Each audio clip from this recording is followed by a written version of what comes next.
Hey everybody, it's Eduardo here with your DraftStream final results and new talent pool preview.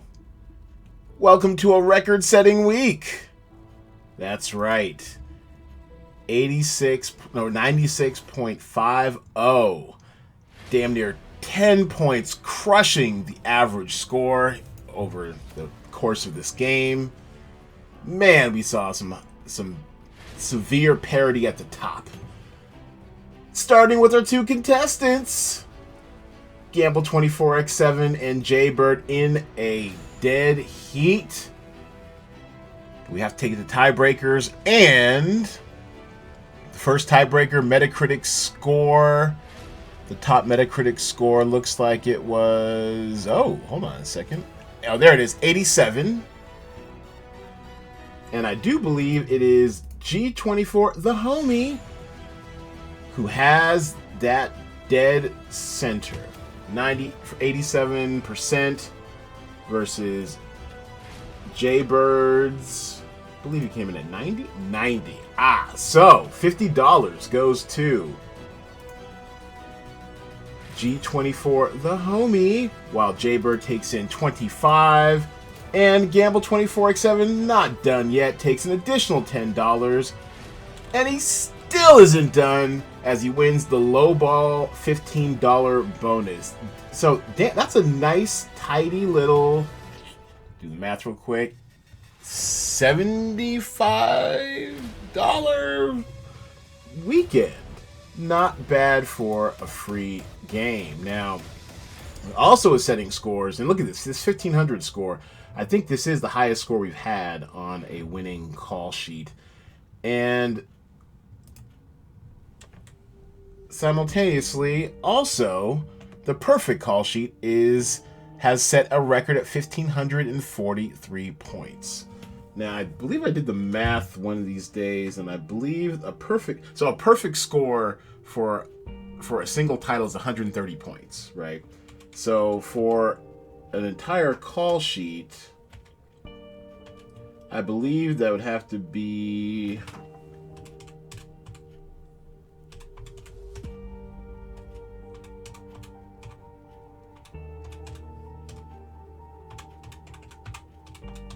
sorry, I do the math. That does not look right. Anyways, a perfect score on a call sheet somewhere in the neighborhood of 1,700. I did the math once upon a time. So 1,543 is pretty heady territory. And as you can see, all hundreds. I believe we had 10 over 100 and only 5 titles. Only 5 titles that were below an 80.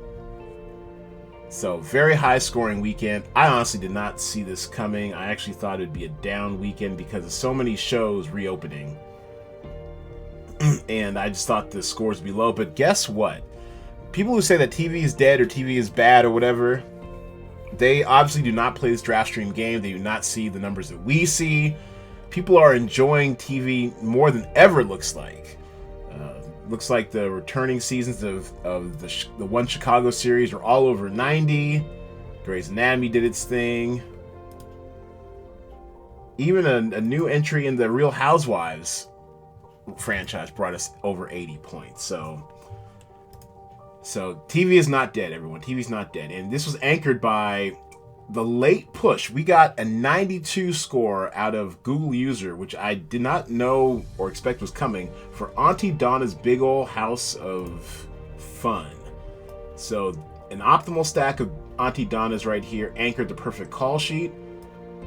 My quest to get Dash and Lily over the top just stopped short, but the headliner stack here made the perfect call sheet. Valley of Tears also had a headliner stack of the perfect call sheet, and then a blacklist headliner, James Spader, what up, and Taylor Kinney from Chicago Fire, representing the One Chicago franchises on the perfect call sheet. So how close do these gents get? Well, Exposure Auntie Donna, Chicago Fire headliner stack, The Life Ahead headliner stack, and Valley of Tears optimal stack anchored their call sheets. Well done, boys. G24 getting greedy here with a 20-point lead over Henner YYZ for third place.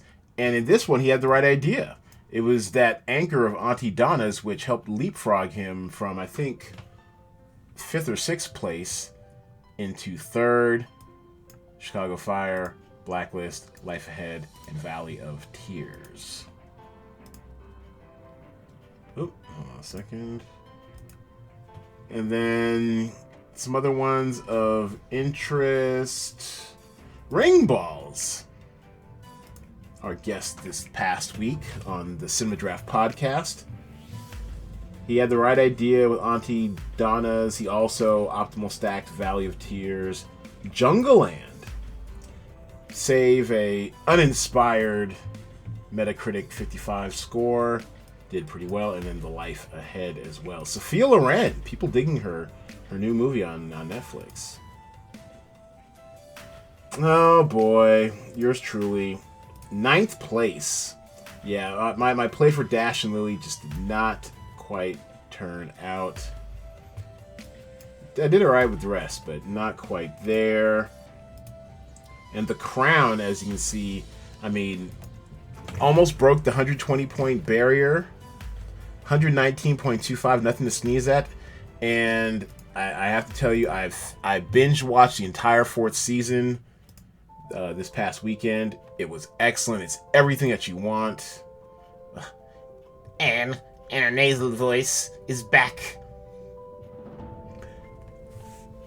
Prince Charles, what must one do to get a little kindness in this family?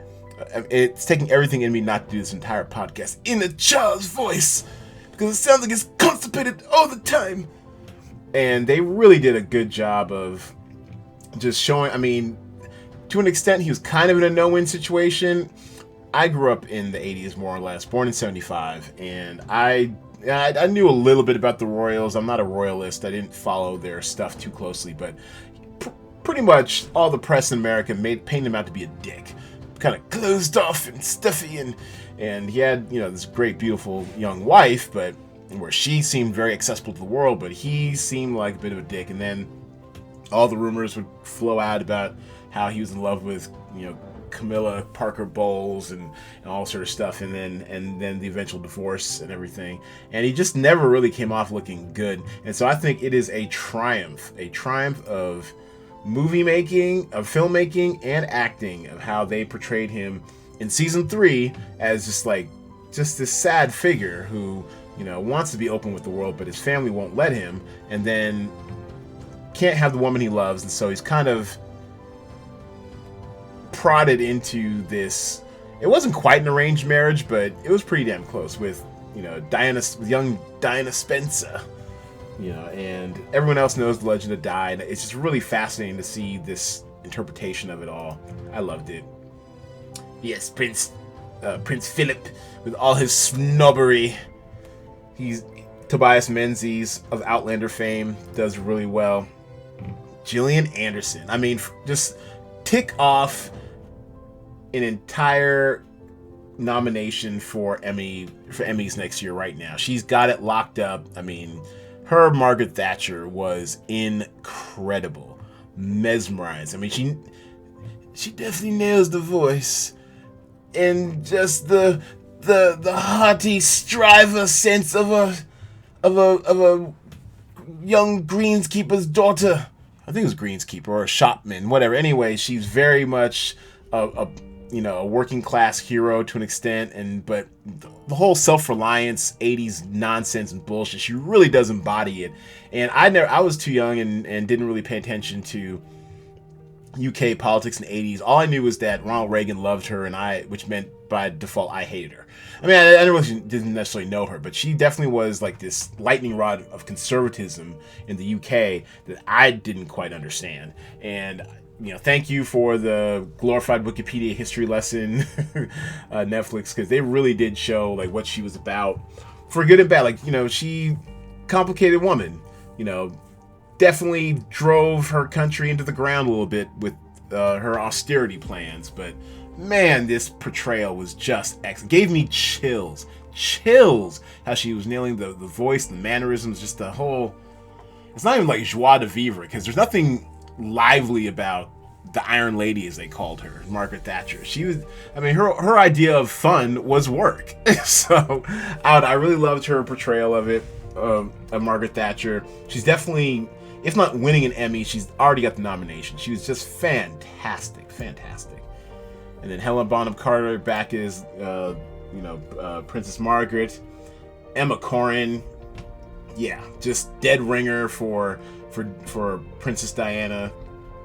Even the whole shy, head down mannerisms, just a great debut performance. Probably will be nominated for an Emmy as well. And then the Queen. Oh yes, who is this Billy Joel? Just Olivia Colman, man. I mean, this whole production is gonna get nominated for everything. Give them all their flowers. The best season yet. Highly recommended. I enjoyed the hell out of it. All right, so The Crown 119. I also watched the first episode of The Reagans. That was quite excellent. I enjoyed it. And bringing you basically from Ronald Reagan's start as a failing actor who ends up getting essentially dumped by his wife, Jane Wyman, because he was becoming a bit of a drag on her career, and he was basically an empty vessel back then. And then he hooks up with Nancy Reagan and her conservative in-laws, and he kind of gets pumped through with all this kind of like right-wing nonsense, and basically kind of becomes a vessel for their right-wing dreams and runs for governor of California. And so that first episode takes you all the way up through that. And to me, it was kind of fascinating. I mean, I did live through the Reagan 80s, just not a great president. I don't care what anyone tells you. But just kind of seeing like the myth making involved and how just game he was to play a part. I mean, he definitely was the actor president of the 80s, and it's a fascinating initial episode. I'm all the way in. And I figured it wouldn't do very well in the game. 86.65. I mean, first of all, Showtime documentaries have a hard time getting discovered. I don't know why that is. This one actually was covered, but as you can see, it's 3.9. There's I mean, I gave it an 8 because I thought it was really good storytelling. I'm not on board for his politics, obviously, but people just knee-jerk in their feelings, just kind of downvoted on the politics and didn't actually watch the show, I don't think. So anyways, it's a very heavyweight week.